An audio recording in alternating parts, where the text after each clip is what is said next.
comme, comme autre objectif la provision de services aux personnes, aux filles et aux femmes, non seulement des services d'information, mais des services de santé pour les femmes survivantes de MGF, de mutilation génitale féminine. Et nous travaillons au niveau des communautés, avec les leaders communautaires, avec les organisations de femmes, de filles, les organisations de jeunes, les organisations d'hommes, les parlementaires et ce qui nous intéresse aujourd'hui avec les médias. Pourquoi cette session, pourquoi cette discussion aujourd'hui, pourquoi ce cours aujourd'hui? Mais parce que tous nos pays ont été touchés par le coronavirus, la COVID-19. Tous nos pays ont été touchés et cela touche donc la mise en œuvre de nos programmes. Ça nous touche de façon personnelle, mais ça touche aussi de façon professionnelle la mise en œuvre des programmes. Donc, puisque dans la plupart ou dans tous nos pays, il y a des restrictions en termes de mouvement, si nous avions prévu d'aller dans des communautés ou d'aller dans des quartiers ou d'aller dans des villages, ceci devient impossible avec la restriction. Par exemple, moi, je suis au Sénégal et on ne peut pas bouger de région en région. Nous sommes sous le couvre-feu, c'est-à-dire qu'à 20 heures avant et plus récemment 21 heures, nous ne pouvons plus bouger. Donc, vous voyez que ça limite vraiment les zones d'intervention. Nous avons discuté avec notre partenaire, Global Media Campaign, et ce partenaire qui travaille déjà dans le domaine des médias, et je sais que dans la plupart des pays, vous travaillez déjà dans le domaine des médias, a bien voulu nous forcer à réfléchir et nous amener à penser à comment pouvons-nous continuer notre travail en nous penchant, en utilisant les médias traditionnels, les médias communautaires, mais aussi les médias sociaux. Je vois que des jeunes sont connectés. Et, ayant des jeunes à la maison, je sais qu'ils sont beaucoup sur Facebook, ils sont sur Twitter, ils sont vraiment dans la question des médias sociaux et nous pensons qu'ils ont un rôle très important à jouer. Donc, je vais m'arrêter là pour l'instant et je remercie vraiment Global Media Campaign pour cette opportunité. Et je vous remercie pour le temps que vous prenez pour suivre avec nous, pour partager avec nous.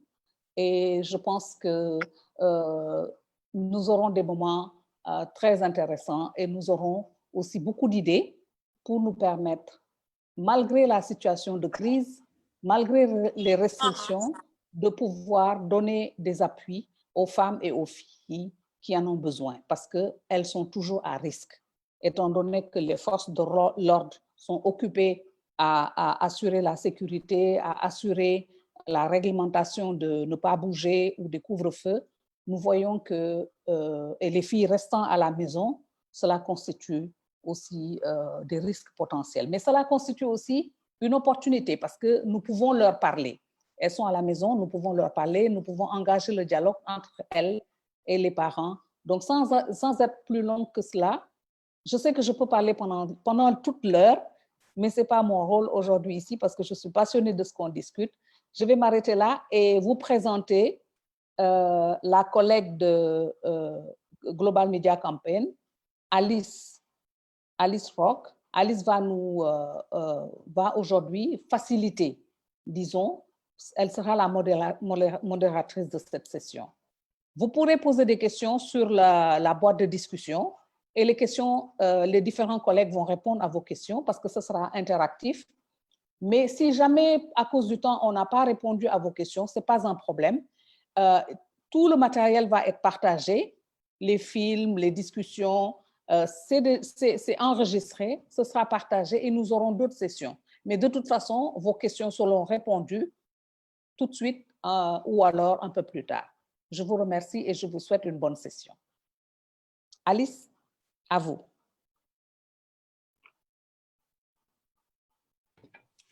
Oui, bonjour à toutes et à tous. Bonjour Sénabou, merci beaucoup de m'avoir présentée. Je m'appelle Alice Rock, je travaille à la Global Media Campaign.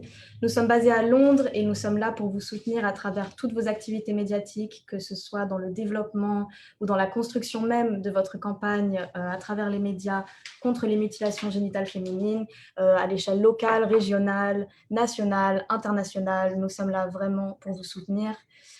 Aujourd'hui, nous voulons partager avec vous toutes les leçons que nous avons apprises au fil des années, au fil des campagnes et tous les changements que nous avons observés aussi depuis le début de la pandémie du coronavirus. C'est pour ça que nous avons créé, et nous sommes vraiment très heureux d'avoir créé avec le programme conjoint UNFPA et UNICEF pour l'élimination des MGF, cette académie médiatique virtuelle qui va vous donner les clés pour commencer ou avancer dans votre combat contre cette pratique à travers l'utilisation stratégique des médias. Alors tout à l'heure, vous aurez l'opportunité de poser des questions aux activistes Fatoumata Seba et Lutandi Keita qui sont avec nous aujourd'hui et qui se battent contre la pratique au Mali depuis des années à travers les médias. Mais il y aura aussi d'autres activistes qui seront là pour partager leur expérience, pour répondre à vos questions. N'hésitez pas à vraiment tout poser dans la boîte à questions. On essaiera de répondre à un maximum de questions possibles. Donc voilà, quand la pandémie sera passée, normalement, nous reprendrons nos activités comme avant et nous organiserons nos académies médiatiques comme avant, qui se déroulent sur 5 jours, qui se déroulent en personne, dans le pays d'accueil directement, face à face. Mais pour l'instant, ce n'est pas possible. Donc, nous allons plutôt partager avec vous les points forts de cette formation. Et puis voir comment vous pouvez commencer à construire votre campagne, comment vous pouvez sauter le pas et commencer à utiliser les médias contre les MGF. Donc, on va faire ça aujourd'hui, mais pas seulement aujourd'hui, on va revenir toutes les semaines, garder un œil sur Facebook, on va revenir toutes les semaines avec des webinars, avec des formations, des boosters en fait, qui seront plus précis, qui seront sur des thèmes plus particuliers et qui répondront, j'espère, à toutes vos questions pour que vous puissiez commencer ou développer votre campagne en fonction de là où vous en êtes et là où vous voulez aller. Donc, pour commencer, je vous propose de visionner un court film qui va présenter des activistes médiatiques à travers plusieurs pays et leur campagne médiatique contre les mutilations génitales féminines en action directement. Et puis, on pourra en discuter un peu plus après.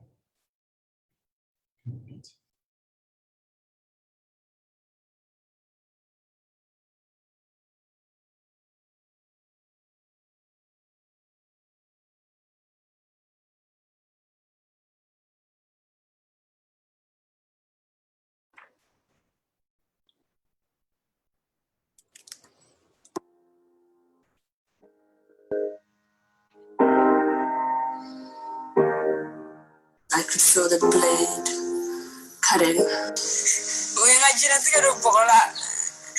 I really thought I was gonna die. This is tradition. Which type of tradition? I am an activist because I was mutilated at the age of 5. I'm an NSGM campaigner. I'm a journalist and an activist. What I go through, I don't want other girls to go through it. This practice must stop.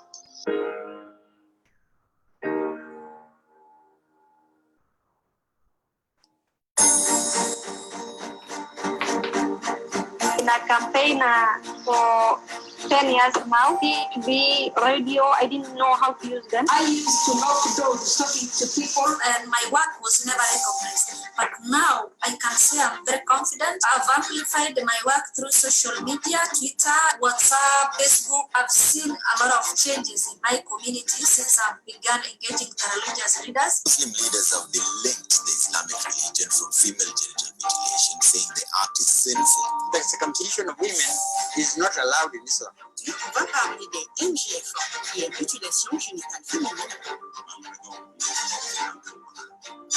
Bishop himself has just told us that FGM is not his religion, and that is something that we embrace so much. I must say it's been a revolutionary journey of discovery for me, as I've learned so much about the media and I've been exposed to the digital world. So far, I've appeared in more than 10 TV stations and radio stations in Nigeria, reaching 150 million people.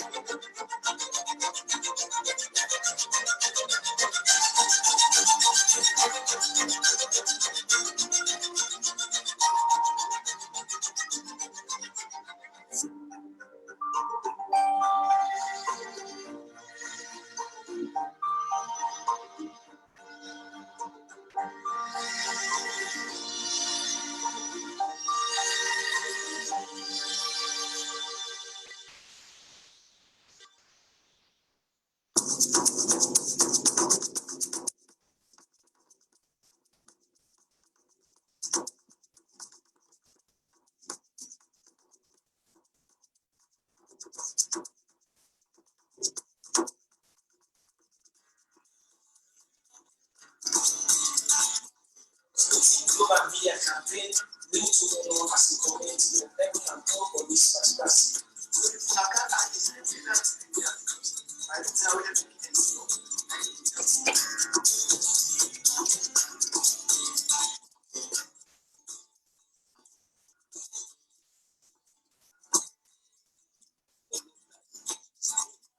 It's fine.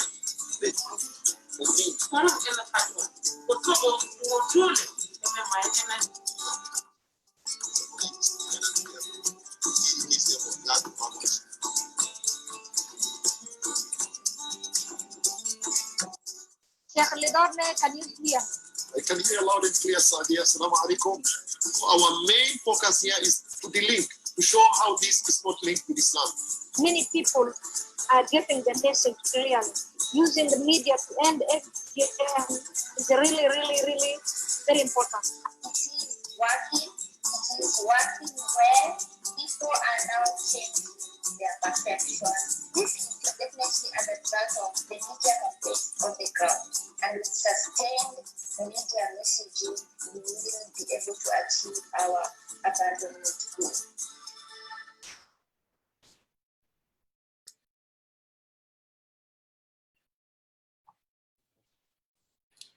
Ok, alors voilà, vous avez pu découvrir des activistes médiatiques en action, voir leurs campagnes, voir des exemples de campagnes auxquelles vous pourriez participer même dans le futur. Et justement, aujourd'hui, on a avec nous Fatoumata Seba et Lutandi Keita qui sont au Mali et qui se battent à travers les médias contre cette pratique. Elles vont pouvoir répondre à vos questions plus tard. Mais pour l'instant, on va leur demander, déjà, je vais leur laisser la parole et je vais leur demander de se présenter chacune et de m'expliquer quand et pourquoi elles ont commencé à militer contre les mutilations génitales féminines au Mali. Bonjour, moi c'est Fatoumata Seiba, je suis une activiste, je viens du Mali.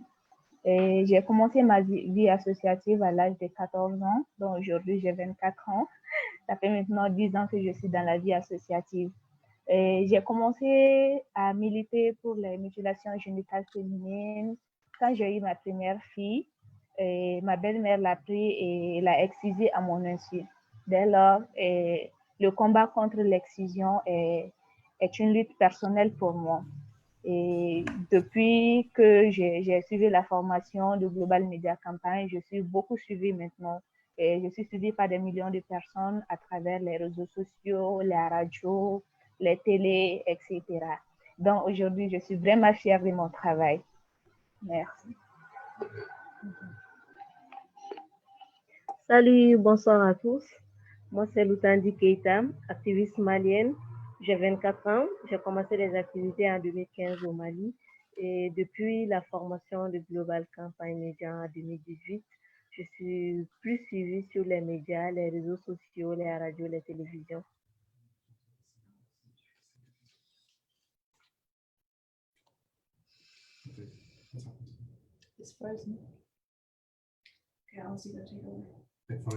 Ok, merci beaucoup Fatoumata et Lutandi pour vos présentations. Vous parlez justement du fait que vous avez commencé, Fatoumata à 14 ans et puis Lutandi il y a quelques années, à travailler à travers les médias. Nous allons du coup vous montrer une animation courte qui montre en 5 étapes comment commencer ou développer une campagne médiatique contre les MGF.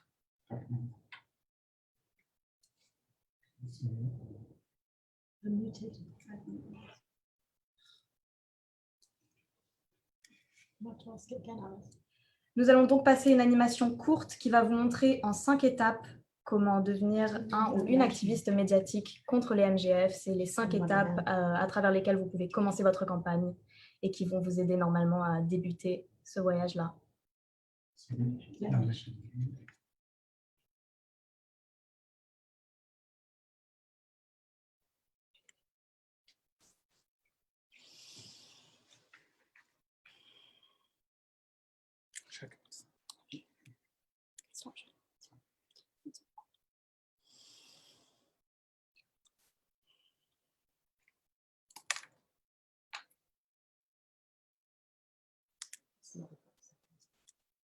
Comment créer une campagne médiatique en 5 étapes?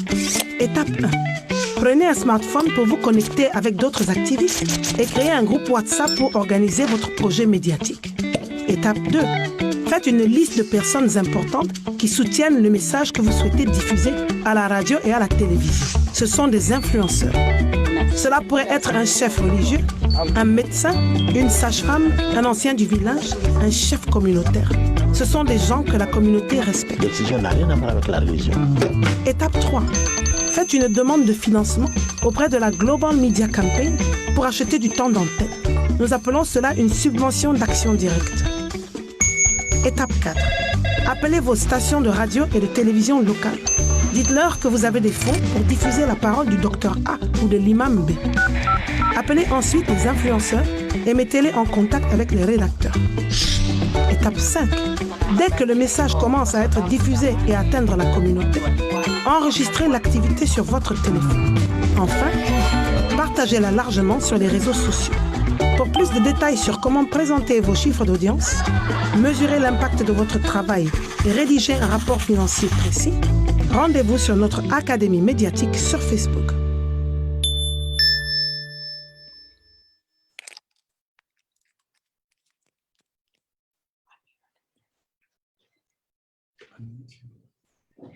Alors, juste avant de revenir vers l'animation et puis peut-être expliquer quelques-unes des étapes parce que c'est beaucoup d'informations d'un coup et on va essayer de ralentir un peu.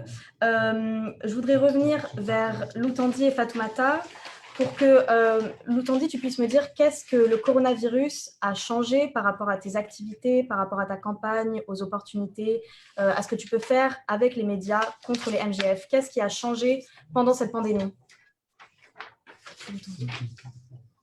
Merci Alice pour la question. Pendant cette pandémie, je peux dire que le coronavirus a beaucoup ralenti les activités contre les MGF parce que c'est le coronavirus qui est maintenant à l'actualité, donc c'est un peu difficile de parler des MGF. Mais ça a augmenté l'importance des médias par rapport aux autres périodes parce que là maintenant, on accorde plus d'importance aux médias. Il y a plus de personnes qui sont maintenant connectés, que ce soit avec les radios, les télés, les réseaux sociaux. Donc, le message, ça passe plus facilement. Donc, maintenant, je mets un lien entre le coronavirus et les MGF. Donc, là, le message passe plus facilement quand on relie coronavirus et MGF. Donc, je peux dire qu'en gros, ça a beaucoup ralenti les activités contre l'excision. D'accord. Et est-ce que, si on retourne à l'animation rapidement pour vraiment un peu décrypter petit à petit, parce que c'était beaucoup d'informations d'un coup, est-ce que, Fatoumata, il y a un moment où on nous explique qu'il faut appeler des leaders religieux, qu'il faut appeler des influenceurs et des influenceuses, qu'il faut les avoir de son côté convaincus pour avoir une bonne campagne. Est-ce que tu peux m'expliquer concrètement ce que ça veut dire? Comment est-ce qu'on arrive à rentrer en contact avec un influenceur ou une influenceuse? Comment on passe de identifier cette personne à la convaincre, à la faire participer à son propre show, à la télé, à la radio? Et surtout, pourquoi c'est important en fait d'avoir ces influenceurs et ces influenceuses de notre côté? D'accord. Ok, merci beaucoup pour la question, Alice. C'est très important, surtout en Afrique et au Mali, d'avoir les influenceurs de nos côtés, car beaucoup de personnes pratiquent l'excision, soit disant que c'est la religion qui l'exige. C'est pourquoi nous nous rapprochons beaucoup les imams, parce que quand eux, ils parlent ici, c'est comme si tout ce qu'ils disent, c'est la vérité. Donc, du coup, quand ils disent que l'excision n'est pas obligatoire dans l'islam, beaucoup de personnes peuvent le laisser à cause de ça. Maintenant, comment les identifier et comment les approcher? Pour les identifier, nous avons des imams avec qui nous avons déjà fait la formation. Si c'est eux, c'est plus facile de les approcher et c'est plus facile pour eux de venir à notre émission.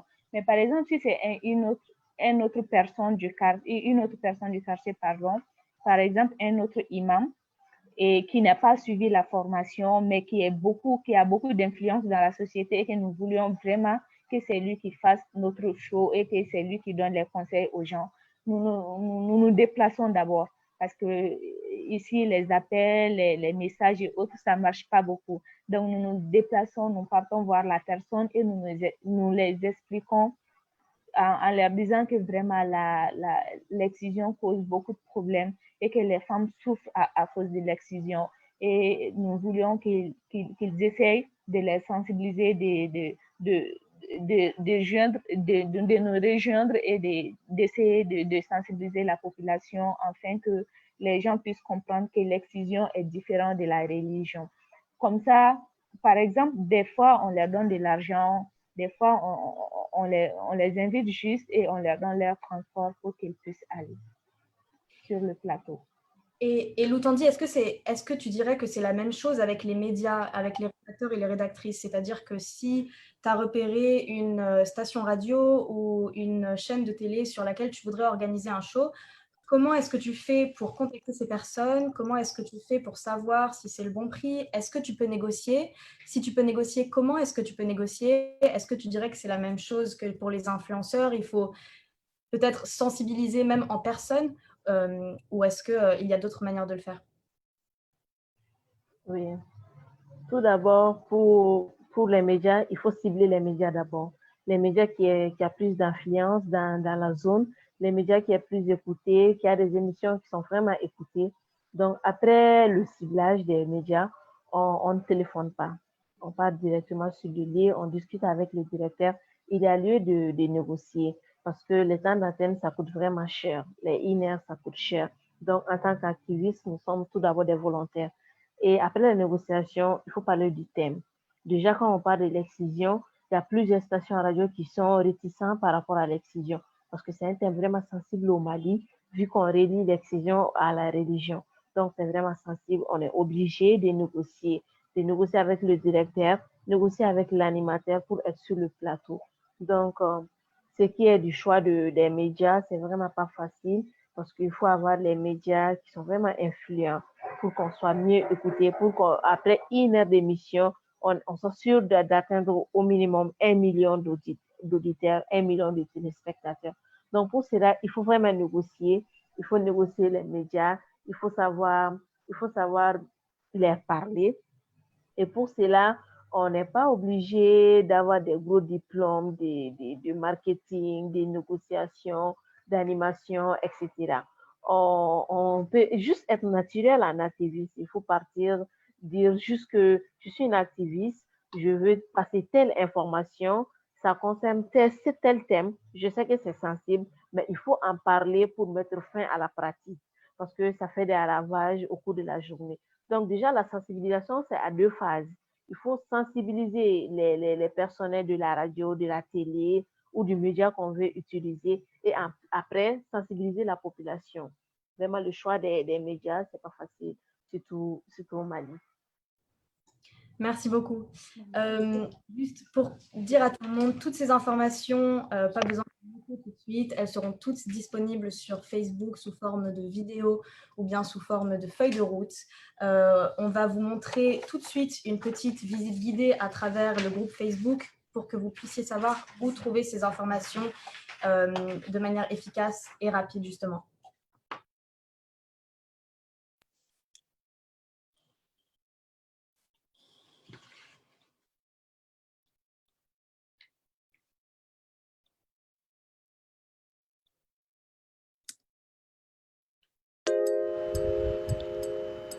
Tout ce dont nous avons parlé lors de ce webinaire sera disponible sur le site de la Global Media Campaign et sur le groupe Facebook Académie médiatique virtuelle.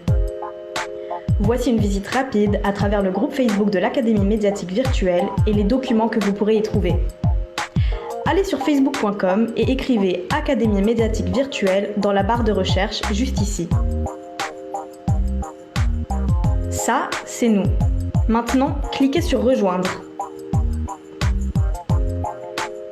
Ici, dans la section Médias, vous trouverez le fichier Vidéo. Tous les films et toutes les animations diffusées aujourd'hui pendant le webinaire sont postés ici. Dans la section Album, vous trouverez les feuilles de route écrites en anglais et en français. Ce sont des guides rapides qui vous aideront au fil de votre campagne. Elles couvrent tout étape par étape, de comment filmer sur votre téléphone à la mesure d'impact de votre travail.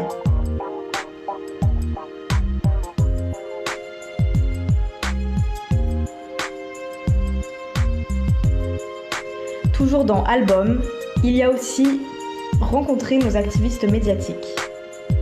Pour en savoir plus sur les diplômés et leurs campagnes médiatiques, c'est dans cet album. Les profils sont en français, mais aussi en anglais. Nous allons continuer à alimenter ce groupe Facebook, traduire les vidéos et les fiches en plusieurs langues. Donc veillez à garder un œil sur vos notifications Facebook pour voir quand du nouveau matériel a été posté. Retournons dans la section discussion. Nous savons que les activistes font face à de nouvelles difficultés tous les jours et à de nouvelles approches. Nous voulons que la section discussion de l'Académie médiatique virtuelle soit un endroit de partage, d'aide et de connexion avec d'autres activistes et leur travail. Nous organiserons des Facebook Live régulièrement et des sessions de questions-réponses avec des experts et activistes du monde entier. Vous pouvez poser vos questions aussi. Nous allons aussi mettre en avant des campagnes médiatiques que les diplômés ont organisées ces dernières années et comment ils et elles les ont réussies. Nous serons disponibles pour répondre à vos questions sur les subventions, rapports financiers et mesures d'impact. L'Académie médiatique virtuelle est aussi l'endroit où nous informerons des prochains cours et webinars. Cliquez sur Rejoindre et connectez-vous avec d'autres activistes. Pour plus d'informations et retrouver ce contenu sur notre site, allez sur www.globalmediacampaign.org.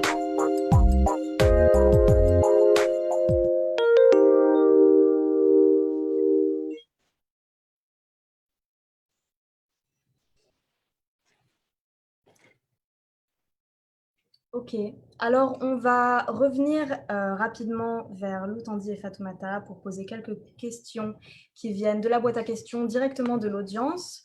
On a une question de Hyacinthe du Sénégal qui nous demande comment mettre en lien les différents activistes, comment faire en sorte que les gens soient sur la même plateforme pour partager les bonnes pratiques, pour partager les conseils.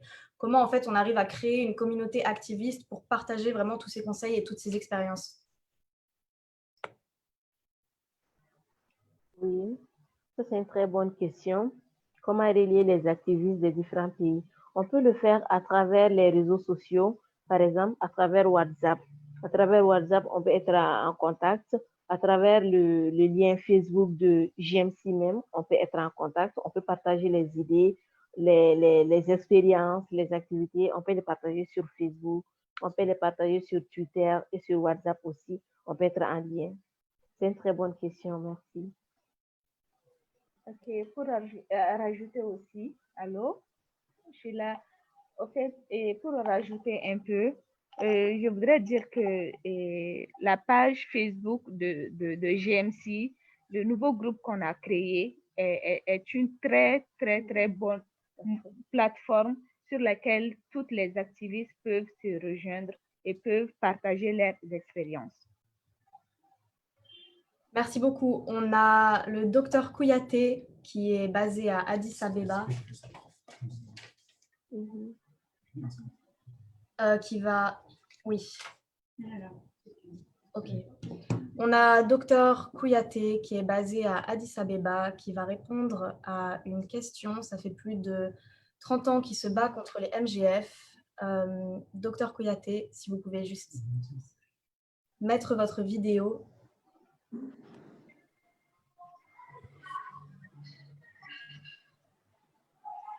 Bonjour, docteur Kouyaté. Oui, bonjour, mais je n'arrive pas à mettre la vidéo parce qu'il est dit que c'est désactivé par l'animateur. D'accord. Bon, pour l'instant, ce n'est pas très grave. Je vais vous poser une question parce que vous êtes docteur. En tant que docteur, justement, on voulait savoir comment faire en sorte que le personnel médical prenne part aux campagnes médiatiques contre les MGF. Quelle est pour vous l'importance justement du message médical dans ces campagnes médiatiques?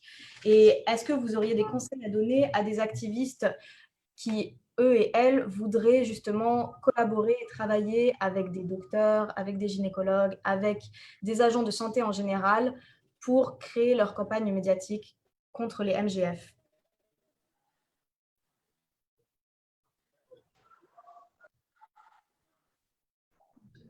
Alors, je n'ai pas saisi la dernière partie. D'abord, bonjour à tout le monde. C'est un grand plaisir.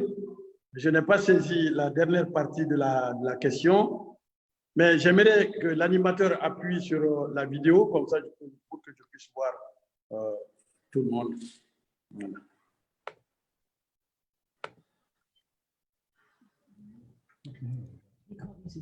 Pour l'instant, juste le temps qu'on allume votre vidéo, est-ce que vous pourriez peut-être vous présenter en quelques lignes et puis nous expliquer pour vous quelle est l'importance du message médical dans la lutte contre les MGF et comment rallier des agents de santé à sa cause?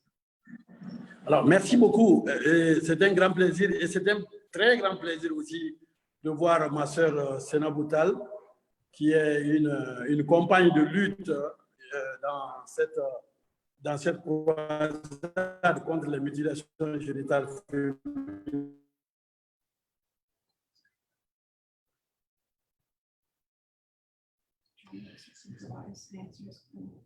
Bon, alors on va retourner vers Loutandi et... Je ne veux pas citer tout le monde. Je voudrais dire que dans la lutte contre les mutilations génitales, on vous écoute.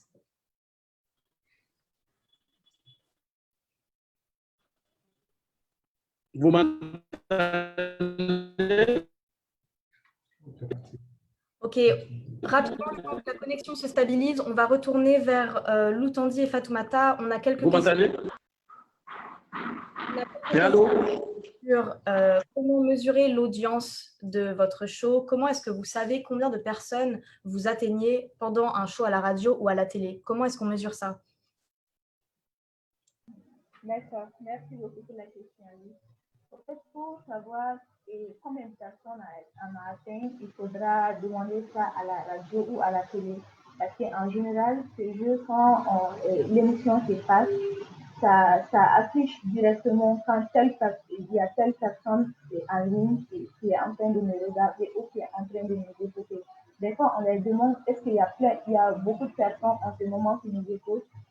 Si oui, ou bien s'il y a des heures, par exemple, si c'est à midi, ou bien c'est à 19h ou à 20h, ils nous disent que c'est en ce moment qu'il y a beaucoup de téléspectateurs ou d'auditeurs qui nous écoutent en ce moment. Donc, on essaie de faire l'émission à cette heure-là. Sinon, des fois, on n'a pas le nombre exact de la personne, des personnes qui nous écoutent ou des téléspectateurs qui nous regardent, mais on estime des fois à 500 000 personnes ou à 200 000 ou à 300 000 personnes, parfois à des millions de personnes si c'est la télévision nationale ou c'est la radio nationale ou si c'est des chaînes qui sont vraiment suivies par la population. Et on nous demande aussi, oui, de répondre à cette question, on nous demande aussi comment est-ce qu'on peut inclure dans ces campagnes des personnes qui sont dans des régions où ils n'ont pas accès à Internet, peut-être pas accès aux réseaux sociaux, etc. Comment est-ce qu'on peut faire en sorte qu'un maximum de personnes soient incluses dans les campagnes et pas seulement les personnes qui ont accès à ces médias traditionnels ou bien aux réseaux sociaux et à Internet? Oui. Pour cela, nous sommes plusieurs activistes maliens. Nous avons des activistes qui sont dans les régions Mopti, Sikasso, Ségou. Donc, de temps en temps, ils partent dans les radios locales parce que, quelle qu'en soit la distance avec les districts, nous avons des radios qui sont là, dans les villages, et on a fait pas mal d'émissions dans ces radios. Donc, la campagne même, ça touche plus les gens qui ne sont pas à proximité de Bamako, mais qui sont dans les régions. Donc, on les cible et on peut faire des émissions là-bas avec les activistes qui sont là-bas. Oui, pour rajouter aussi, Alice, et des fois, nous faisons des émissions et il y a des radios qui synchronisent l'émission avec d'autres radios qui se trouvent dans les zones rurales. Donc, du coup, nous, allô?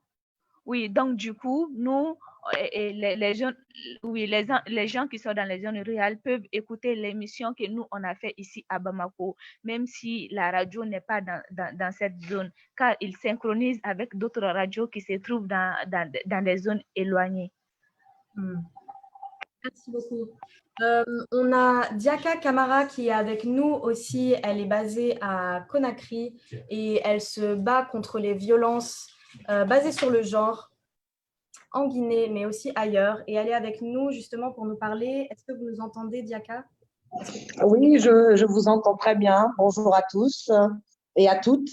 Bonjour, je vous propose de vous présenter en quelques lignes et puis aussi j'aimerais bien qu'on parle justement de comment faire face à la critique parce qu'avec tout travail lié aux médias, on reçoit sûrement beaucoup de critiques, s'expose à beaucoup de commentaires, à beaucoup de monde et indéniablement, on doit faire face à la critique. Et justement, je voulais en parler rapidement avec vous aujourd'hui.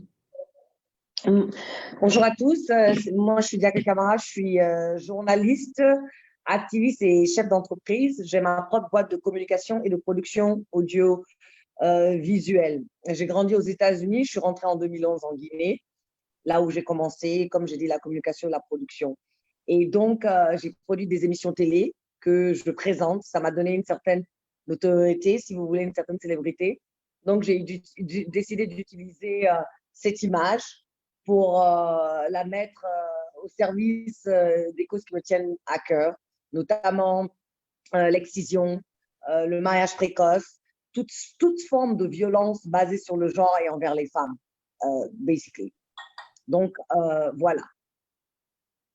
Et du coup, on disait, avec tous ces projets-là, justement, vous devez sûrement faire face à beaucoup de commentaires, à beaucoup de réactions, parfois négatives. Comment est-ce qu'on peut faire face à la critique de manière sensible et intelligente? Est-ce que vous avez des conseils pour rassurer peut-être les personnes qui veulent se lancer et les rassurer et leur expliquer comment faire face justement à tous ces commentaires? Écoutez, moi, je dis qu'une fois qu'on commence à vous critiquer, c'est que vous êtes en train d'avoir un impact. C'est que vous êtes en train de faire quelque chose de bien. Parce qu'on ne critique pas quelqu'un qui n'a aucun impact, qui n'est pas en train de faire un bon travail. Quand le travail est en train de…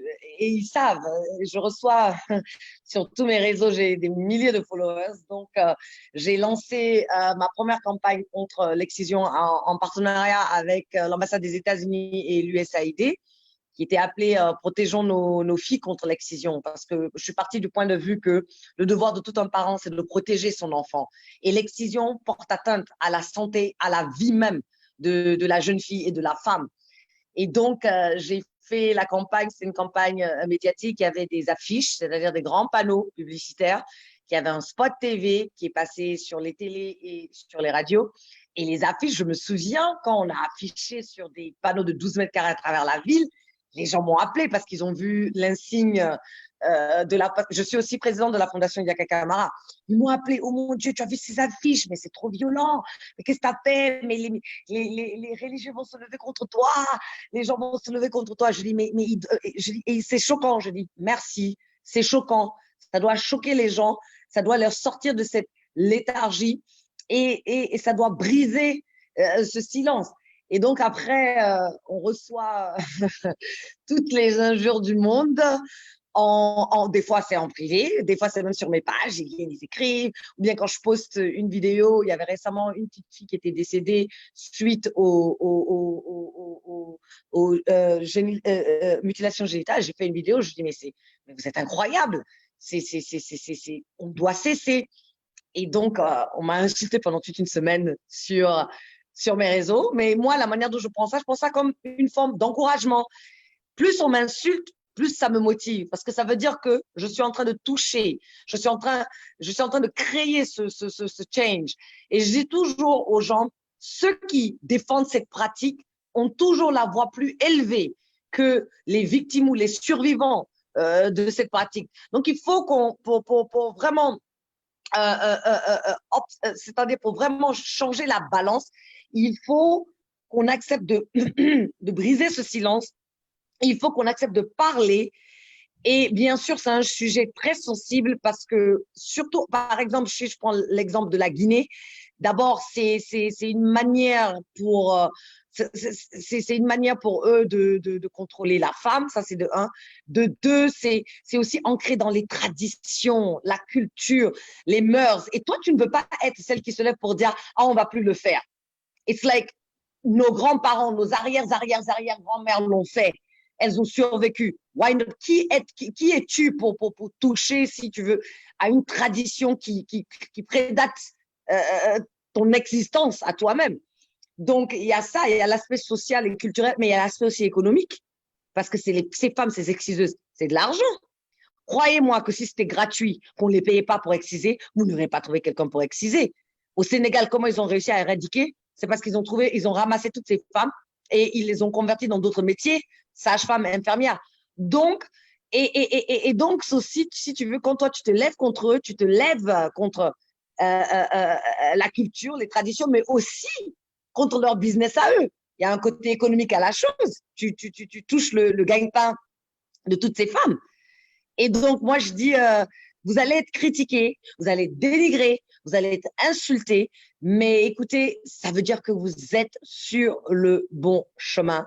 Ça veut dire que vous êtes en train d'avoir un impact. Ne vous découragez pas. Au contraire, ça doit vous motiver, ça doit vous encourager parce que ça veut dire que vous êtes sur le droit chemin. Et ils se disent, au fait, c'est le concours de qui crie le plus fort. Ils se disent, s'ils crient plus fort, ils insultent plus haut. Le message, non. C'est juste essayer de créer la zizanie pour faire disparaître le message. Et le message doit rester le même.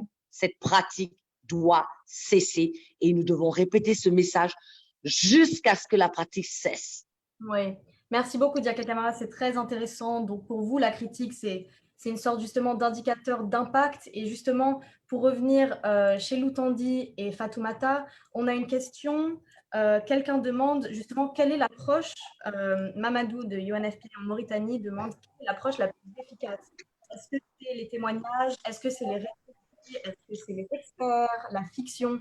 Qu'est-ce qui pour vous est le plus efficace à diffuser pour convaincre les gens d'abandonner les MGF? Okay. Merci pour la question. Toutes ces approches, les trois approches, c'est efficace, mais cela dépend des activités qu'on doit mener.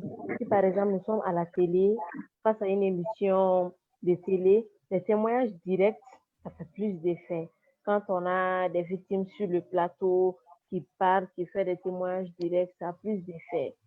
Et aussi, quand on est devant les leaders religieux, ça a plus d'effet. Mais par contre, quand on est sur le plateau de radio où on ne nous voit pas, les témoignages des médecins, des experts, la manière dont ils vont expliquer les complications, ça a encore plus d'effet. Parce qu'à la radio, avec des victimes, ça ne touche pas beaucoup. On peut dire qu'elle fait semblant. Mais quand on la voit s'exprimer, dire tout ce qui n'allait pas avec elle quand on l'a excisé, ça fait chaud au cœur. Mais à la radio, c'est les témoignages des experts, des imams, des médecins qui touchent encore plus. Fatou va rajouter quelque chose.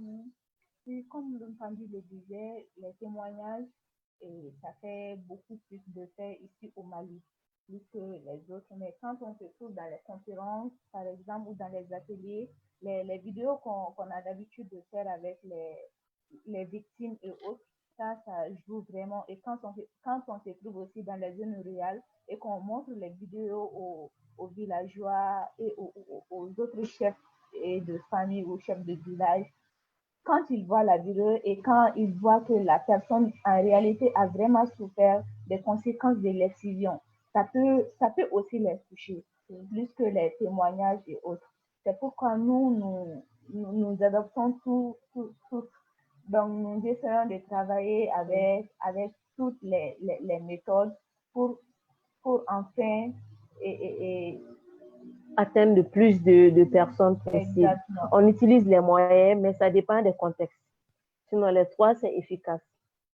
Merci beaucoup. Et peut-être pour terminer la session de questions-réponses, est-ce que vous pourriez chacune donner votre conseil principal, le conseil que vous voudriez donner à quelqu'un qui voudrait se lancer dans une campagne contre les MGF à travers les médias, le conseil que vous auriez peut-être aimé recevoir au moment où vous commenciez. Peut-être que Loutandi, tu peux commencer et donner ton conseil, et après Fatoumata. D'accord. Le conseil que moi j'ai à donner aux jeunes activistes ou aux activistes qui veulent commencer la lutte, c'est tout d'abord de se sentir victime soi-même. Il faut se sentir victime pour surmonter les attaques, les insultes, les injures, les humiliations, des attaques non seulement verbales, même physiques des fois. Donc, il faut se sentir victime d'abord, prendre le courage, qu'il soit engagé, surtout engagé dans la lutte. Parce que quand on est soi-même victime, qu'on se dise que c'est soit ma soeur, ma tante, ma mère, ma fille, on est plus engagé, dévoué pour la lutte.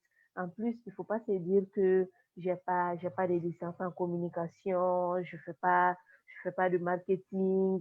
Non, ça n'a rien à voir. Moi, je suis diplômée, j'ai une licence en sciences de la santé.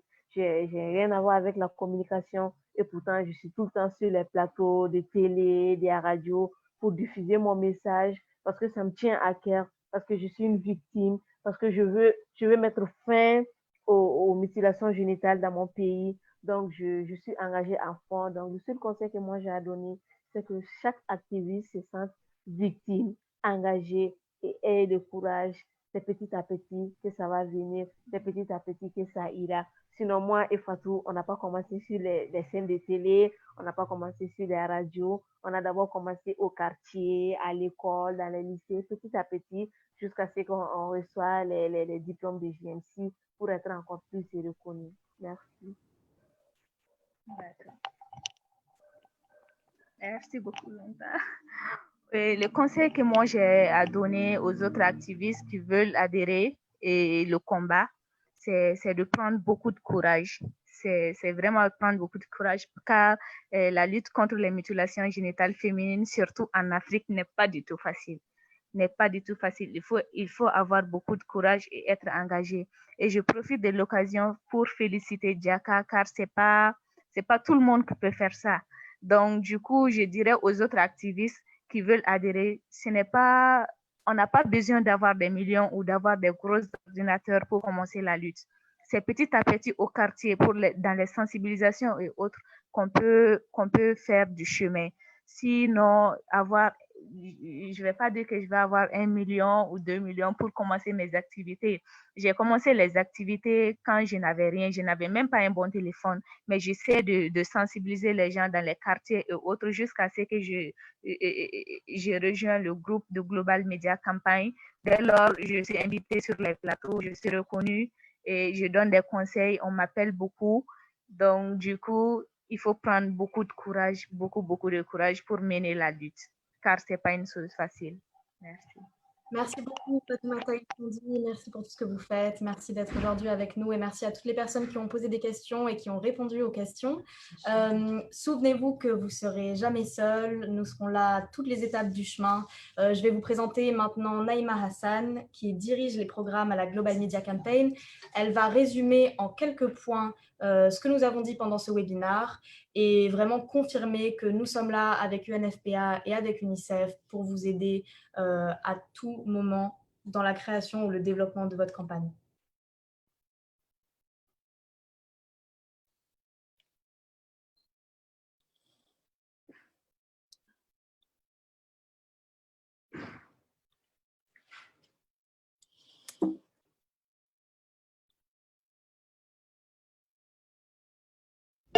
Hi everyone, I'm Naima Hassan.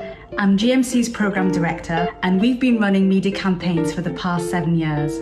I know firsthand the challenges campaigners face, especially if you're not familiar with how media works. During a pandemic like COVID-19, end-FGM efforts are needed now more than ever. I will be leading GMC's team that will support your work. So here are 5 key takeaways from today's webinar.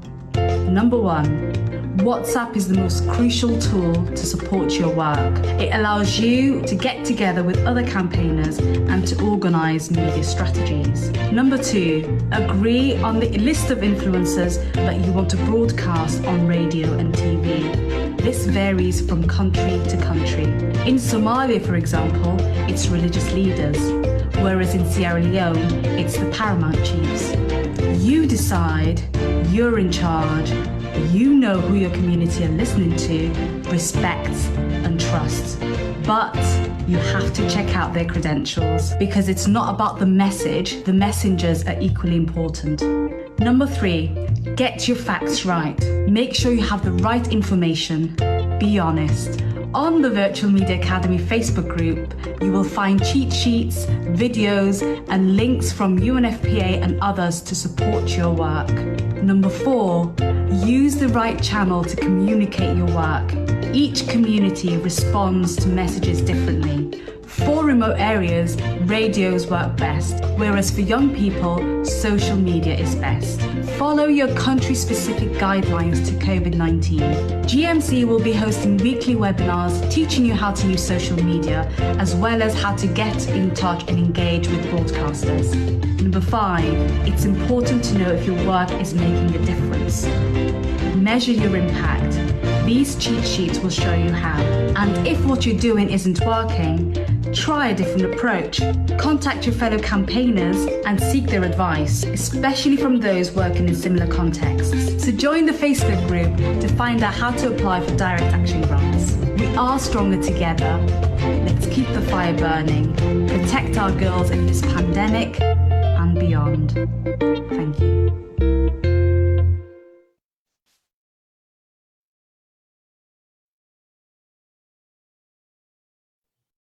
Voilà, donc maintenant que tout le monde connaît Naïma, je vais inviter Senabou à peut-être faire le point pour UNFPA et UNICEF avant de terminer ce webinaire.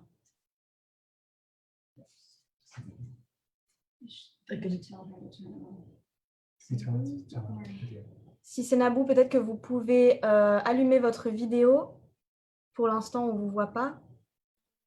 Oui, c'est ce que j'essaie de faire. Merci. Mais on me dit que c'est arrêté à partir du serveur. On vous entend là. On m'entend, mais on n'arrive pas à me voir. Mais on m'entend. Je n'arrive pas à... C'est désactivé de votre côté.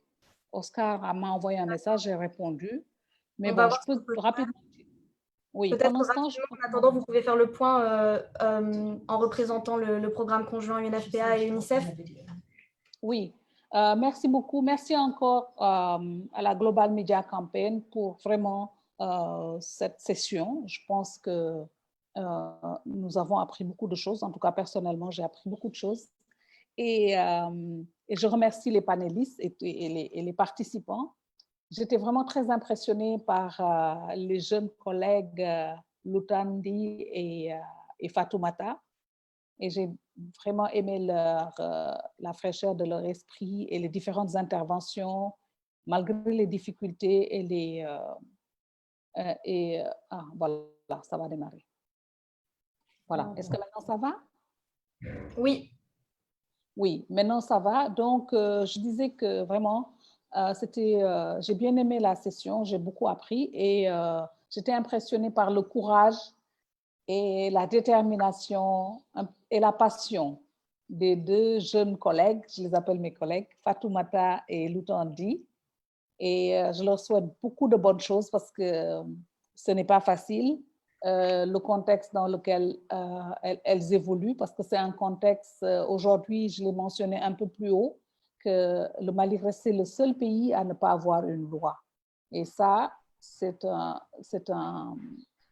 vrai problème.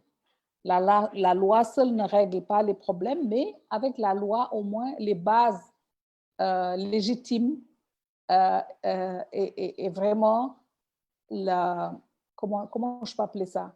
La légitimité des militantes et des activistes peut être renforcée si la loi existe sur le terrain. Vraiment, donc, c'est ce que je voudrais envoyer à mes jeunes collègues, qu'il faut renforcer aussi le plaidoyer pour cette loi au Mali. Et je crois que tout le monde fait un excellent travail en ce qui concerne la lutte contre les mutilations génitales féminines. J'étais contente de voir mon frère Maurice Sanda Kouyaté, un des comment je peux l'appeler, un des vétérans de guerre contre les mutilations génitales féminines à un moment où il n'était même pas possible d'en parler dans un petit groupe. Et aujourd'hui, on voit qu'on peut investir les médias, on peut occuper les médias et vraiment passer notre message. Vous le faites déjà, je pense qu'il faut continuer à le faire, à amplifier ce travail avec les médias qui peuvent aller plus vite et qui peuvent aller là où nous ne pouvons pas aller, surtout dans ce contexte actuel. Et je voudrais encore une fois vous remercier, vous souhaiter beaucoup de courage et beaucoup de bonnes choses pour la continuation du travail et remercier encore la Global Media Campaign et dire que, bon, à la semaine prochaine. Merci beaucoup, Merci. Sinabou. Merci à tout le monde qui était avec nous aujourd'hui, qui ont posé des questions, à toutes les personnes qui ont répondu aux questions. On a fait l'heure de webinaire. Là, maintenant, c'est terminé. On a tous vos contacts pour vous envoyer les documents, les liens, les films, tout ce qui a été présenté pendant cette heure de webinaire vous sera envoyé. Sinon, vous pouvez tout trouver sur Facebook. C'est tout pour aujourd'hui. Comme l'a dit Sinabou parfaitement, à la semaine prochaine, on va se rejoindre sur Facebook pour un autre webinaire sur un thème qui sera plus précis. Et je vous souhaite une bonne soirée à tout le monde. Merci encore d'avoir été aujourd'hui avec nous. Au revoir. Merci, au revoir.